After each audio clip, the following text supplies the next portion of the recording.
ದಿವಾಳಿ ಅತ್ತ ನಮ್ಮ ರಾಜ್ಯ ಸರ್ಕಾರದ ನಡೆಗೆ ಇವತ್ತು ಉದಾಹರಣೆ ನಮ್ಮ ಉಡುಪಿ ಜಿಲ್ಲೆ. ಇತ್ತೀಚೆಗೆ ನಡೆದ ಕೆಲವೊಂದು ಘಟನೆಗಳು, ನಮ್ಮ ಶಾಲೆ ಕಾಲೇಜ್ಗಳ ವಿದ್ಯುತ್ ಬಿಲ್ ಪಾವತಿ ಮಾಡಲಿಕ್ಕಾಗ ಸಂದರ್ಭದಲ್ಲಿ ಅವರದೇ ವ್ಯಾಪ್ತಿಗೆ ಸರ್ಕಾರದ ಅಧೀನದಲ್ಲಿರುವಂಥ ಮೆಸ್ಕಾಂ ಇಲಾಖೆಯವರು ಫ್ಯೂಸ್ ತೆಗೆಯುವಂಥದ್ದಿರ್ಬೋದು. ನಮ್ಮ ಜಿಲ್ಲೆಯ ಕೇಂದ್ರದ ಪ್ರವಾಸಿ ಬಂಗ್ಲೆಯಾದ IBಯಲ್ಲಿ ರಾತ್ರಿ ಹೊತ್ತು ನೇರವಾಗಿ ಫ್ಯೂಸ್ ಅಲ್ಲ, ನಮ್ಮ ಟ್ರಾನ್ಸ್ಫಾರ್ಮರ್ನಲ್ಲೇ ಆ ಲೈನನ್ನು ಕಡಿತ ಮಾಡೋದಿರ್ಬೋದು.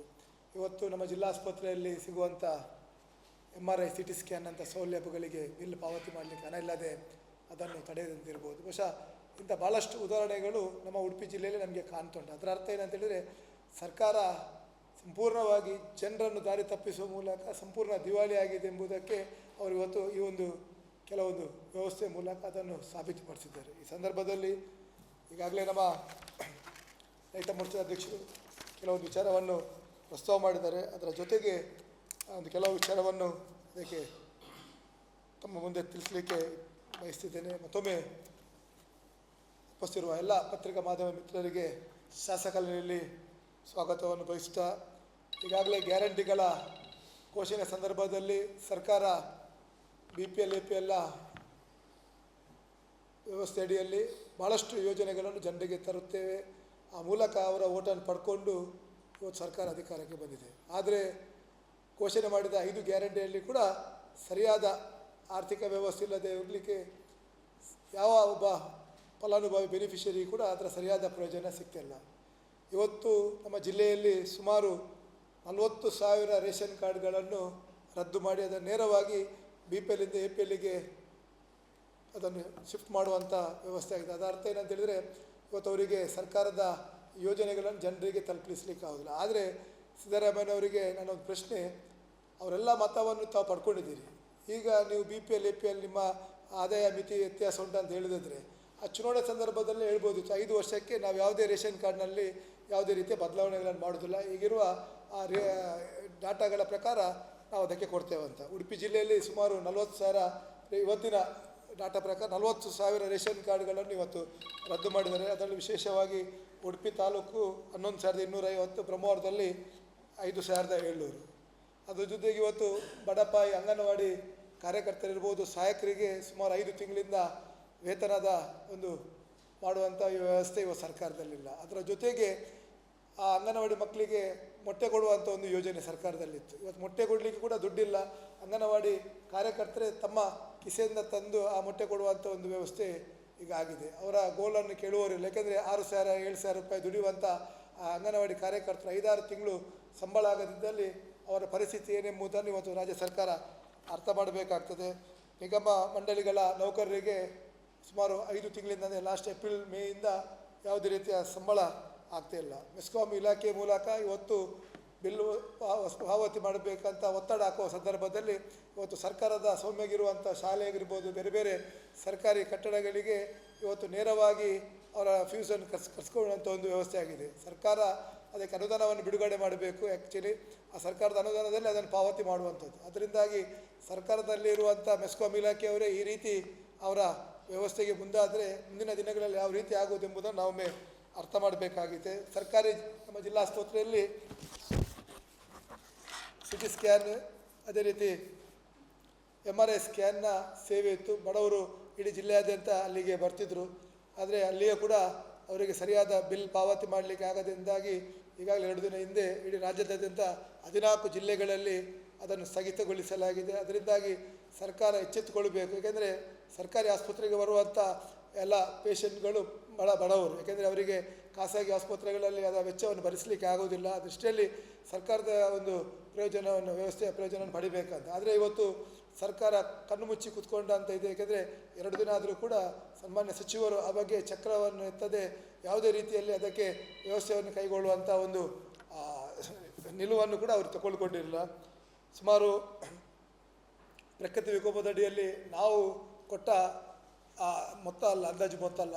ನಮ್ಮ ಉಡುಪಿ ಜಿಲ್ಲಾಧಿಕಾರಿಗಳು ಸರ್ಕಾರಕ್ಕೆ ವರದಿಯನ್ನು ಸಲ್ಲಿಸಿದರೆ ಉಡುಪಿ ಜಿಲ್ಲೆಯಲ್ಲಿ 234 ಕೋಟಿ ರೂಪಾಯಿ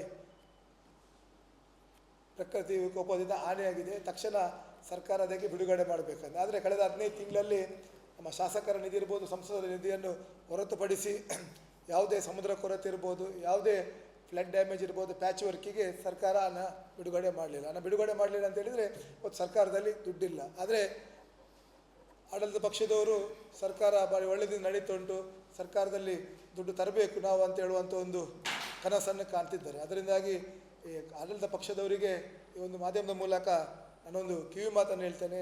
ಅವರ ಖಜಾನೆಯಲ್ಲಿ ಎಷ್ಟು ಮೊತ್ತ ಉಂಟು, ಯಾವ್ಯಾವ ಹೆಡ್ ಆಫ್ ಅಕೌಂಟಲ್ಲಿ ಎಷ್ಟು ದುಡ್ಡು ಉಂಟು, ಯಾವ್ಯಾವ ಅಕೌಂಟಲ್ಲಿ ತರಲಿಕ್ಕಾಗದು ಎಂಬುದೊಂದು ಮಾಹಿತಿಯನ್ನು ಪಡ್ಕೊಳ್ಬೇಕು. ಮಾಹಿತಿ ಅನುಭವದ ಕೊರತೆಯಿಂದ ಆ ರೀತಿಯ ಹೇಳಿಕೆಗಳನ್ನು ನೀಡಿ ಜನರನ್ನು ದಾರಿ ತಪ್ಪಿಸುವಂಥ ಪ್ರಯತ್ನಗಳು ಮಾಡಬಾರ್ದು. ಏಕೆಂದರೆ ಉಡುಪಿ ಜಿಲ್ಲೆ ಭಾಳ ವಿದ್ಯಾವಂತರ ಬುದ್ಧಿವಂತರ ಜಿಲ್ಲೆ, ನಿಮ್ಮನ್ನು ಜನರು ಶ್ರಮಿಸುವುದಿಲ್ಲ. ಅದರ ಜೊತೆಗೆ ಗ್ರಾಮೀಣ ಭಾಗದ ಸಿಂಗಲ್ ಲೇಔಟ್ ಏಕವಿನ್ಯಾಸದ ಅನುಮೋದನೆಯನ್ನು ನಗರ ಮತ್ತು ಗ್ರಾಮಾಂತರ ಇಲಾಖೆಯ ನೀಡಿ ಆದೇಶಿ ಹಳ್ಳಿಗಳ ಮನೆ ನಿರ್ಮಾಣ ಮಾಡುವ ಪರಿಸ್ಥಿತಿ ಮಾಡದಂತೆ ಪರಿಸ್ಥಿತಿ ನಿರ್ಮಾಣ ಆಗಿದೆ. ಹಿಂದೆ 25 ಸೆನ್ಸ್ನ ಒಳಗೆ ಮನೆ ನಿರ್ಮಾಣ ಮಾಡಬೇಕಿದ್ರೆ ಆ ಪಂಚಾಯತ್ ವ್ಯಾಪ್ತಿಯಲ್ಲೇ ಅವರಿಗೆ ಸಿಂಗಲ್ ಲೇಔಟ್ ಮಾಡಿ ವಿನ್ಯಾಸದ ಮೂಲಕ ಅವರಿಗೆ ಅನುಮತಿ ಕೊಡ್ತಿದ್ದರು. ಇವತ್ತೇನಾಗಿದೆ ಅಂತ ಹೇಳಿದರೆ ಅದನ್ನೆಲ್ಲ ಪ್ರಾಧಿಕಾರಕ್ಕೆ ಅರ್ಜಿ ಸಲ್ಲಿಸುವಂಥ ಒಂದು ಸೂಚನೆ ನಿರ್ಧಾರಗಳನ್ನು ಮಾಡಿದ್ದಾರೆ.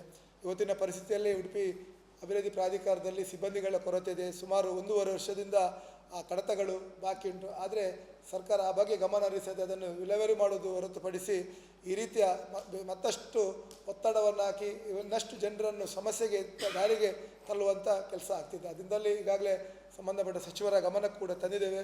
1 ತಿಂಗಳ ಅವಧಿಯಲ್ಲಿ ಅದಕ್ಕೆ ಪರಿಹಾರ ಕಂಡುಹುಡುಕದಿದ್ದಲ್ಲಿ ಮೊನ್ನೆ ಅದರ ಸಂಬಂಧಪಟ್ಟ ಅಧಿಕಾರಿಗಳ ಸಭೆಯಲ್ಲಿ ನಾವು ಅವರಿಗೆ ವಿನಂತಿಯನ್ನು ಮಾಡಿದ್ದೇವೆ, ಎಚ್ಚರಿಕೆಯನ್ನು ಕೂಡ ಅದಕ್ಕೆ ಮಾಡಿದ್ದೇವೆ. ಅದರ ಜೊತೆಗೆ ಅಭಿವೃದ್ಧಿಗೆ ಈಗಾಗಲೇ ನಾನು ಹೇಳಿದಾಗೆ PWD ಇರ್ಬೋದು, ಗ್ರಾಮೀಣ ಅಭಿವೃದ್ಧಿ ಇರ್ಬೋದು, ಸಮುದ್ರ ಕೊರತೆ ಇರ್ಬೋದು, ಈ ರೀತಿ ಬೇರೆ ಬೇರೆ ಇಲಾಖೆ ಮೂಲಕ ಅನುದಾನ ಬಿಡುಗಡೆ ಆಗಬೇಕಿತ್ತು. ಸನ್ಮಾನ್ಯ ಸಚಿವರು ಪರ್ಯಾಯದ ಸಂದರ್ಭದಲ್ಲಿ ಪರ್ಯಾಯಕ್ಕಾಗಿ ವಿಶೇಷ ಅನುದಾನವಾಗಿ 10 ಕೋಟಿ ಮತ್ತು ಸಮುದ್ರ ಕೊರತೆಗೆ 5 ಕೋಟಿ ರೂಪಾಯಿ ಬಿಡುಗಡೆ ಮಾಡಿದ್ದೇವೆ ಎಂಬ ಒಂದು ಪತ್ರಿಕೆ ಹೇಳಿಕೆ ಕೊಟ್ಟಿದ್ದಾರೆ. ಅದರಿಂದಾಗಿ ಸಚಿವರಿಗೆ ಈ ಒಂದು ಮಾಧ್ಯಮದ ಮೂಲಕ ನನ್ನ ವಿನಂತಿ, ಅದರ ಆದೇಶ ಪತ್ರವಾದೊಂದಿಗೆ ಮುಂದಿನ KDPG ಸಭೆಗೆ ತಾವು ಬಂದರೆ ಅದನ್ನು ಬಿಡುಗಡೆ ಮಾಡುವಂಥ ಪ್ರಯತ್ನ ನಾವೆಲ್ಲರೂ ಒಟ್ಟಾಗಿ ಮಾಡುವಂಥ. ಅದರ ಜೊತೆಗೆ ಇವತ್ತು ಗ್ಯಾರಂಟಿಗಳ ಅನುದಾನ ಬಿಡುಗಡೆ ಮಾಡದೆ ಕಾಂಗ್ರೆಸ್ ಕಾರ್ಯಕರ್ತರಿಗೆ ಗ್ಯಾರಂಟಿ ಅನುಷ್ಠಾನದ ಸಮಿತಿಯನ್ನು ರಚಿಸಿ ಅವರಿಗೆ ಇವತ್ತು ಅದರಲ್ಲಿ ಮೆಂಬರ್ಸ್ಗಳಿಗೆ ಭತ್ಯೆ ಇರ್ಬೋದು, ತಾಲೂಕು ಮಟ್ಟದ ಜಿಲ್ಲಾ ಮಟ್ಟದ ಸಮಿತಿ ಇರ್ಬೋದು, ರಾಜ್ಯ ಮಟ್ಟದ ಸಮಿತಿಗಳನ್ನು ಮಾಡಿ ಅದಕ್ಕೆ ಇವತ್ತು ರಾಜ್ಯ ಮಟ್ಟದಲ್ಲಿ ಅದಕ್ಕೆ ಕ್ಯಾಬಿನೆಟ್ ದರ್ಜೆಯ ಸ್ಥಾನಮಾನವನ್ನು ಕೊಟ್ಟಿದ್ದಾರೆ. ಬಹುಶಃ ಇವತ್ತು ಈ ಗ್ಯಾರಂಟಿಗಳಿಗಿರ್ಬೋದು ಬೇರೆ ಬೇರೆ ಇಲಾಖೆಯಲ್ಲಿ ಇವತ್ತು ಪ್ಯಾಚ್ ವರ್ಕ್ ಮಾಡಲಿಕ್ಕೆ ದುಡ್ಡಿಲ್ಲ ಸಂದರ್ಭದಲ್ಲಿ ಇವತ್ತು ಅವರ ಕಾರ್ಯಕರ್ತರನ್ನು ಮೆಚ್ಚಿಸಲಿಕ್ಕೆ ಈ ರೀತಿಯ ಹೊಸ ಒಂದು ಯೋಜನೆಯನ್ನು ಮಾಡಿ ಇವತ್ತು ಮತ್ತಷ್ಟು ಆರ್ಥಿಕ ಸಂಕಷ್ಟಕ್ಕೆ ಸಿಲುಕುವಂಥ ಒಂದು ಪರಿಸ್ಥಿತಿಯಲ್ಲಿ ಇವತ್ತು ಕಾಂಗ್ರೆಸ್ ಸರ್ಕಾರ ಉಂಟು. ವಸತಿ ರಹಿತ ಬಡವರಿಗೆ 2 ವರ್ಷದಿಂದ ಯಾವುದೇ ಹೊಸ ಮನೆ ನೀಡುವಂಥ ಕಾರ್ಯಗಳು ಆಗ್ತಾಯಿಲ್ಲ. ಹೊಸದರಿದ ಕುಟುಂಬಗಳ ಬಸವತಿ ಯೋಜನೆ ಇರ್ಬೋದು, ಅಂಬೇಡ್ಕರ್ ವಸತಿ ಯೋಜನೆ ಇರ್ಬೋದು, ಪ್ರಧಾನಮಂತ್ರಿ ಆವಾಸ್ ಯೋಜನೆ ಇರ್ಬೋದು, ಹಾಗೂ ವಾಜಪೇಯಿ ನಗರ ವಸತಿ ಯೋಜನೆಯಲ್ಲಿ ಅರ್ಜಿ ಸಲ್ಲಿಸಿ ಮನೆ ಮಂಜೂರಾತಿಗೆ ಕಾಯುತ್ತಿದ್ದಾರೆ. 23ರ ಮಳೆಗಾಳಿಗೆ ಮನೆ ಕಳ್ಕೊಂಡ ಮಂಜೂರಾದ ಪರಿಹಾರ ಕೂಡ ಇವತ್ತಿಗೆ ಬಿಡುಗಡೆ ಆಗಲಿಲ್ಲ. 23ರ ಆ ಮಳೆಗಾಲ ಸಂದರ್ಭದಲ್ಲಿ, ಈಗ 24ರ ಮಳೆಗಾಲ ಸಂದರ್ಭದಲ್ಲಿ ನಾನು ಈಗಾಗಲೇ ಹೇಳಿದಾಗೆ 234 ಕೋಟಿ ರೂಪಾಯಿ ಅಂದಾಜನ್ನು ಯಾವುದು ಮಾಡಲಾಗಿದೆ. ಅದರಿಂದಾಗಿ ಇವತ್ತು APL ರೇಷನ್ ಕಾರ್ಡ್ ಹೊಂದಿದವರಿಗೆ ಇವತ್ತು 15 ರೂಪಾಯಿಯಲ್ಲಿ ಅವರು KGಗೆ ಅಕ್ಕಿ ಪಡಿಬೇಕಿತ್ತು.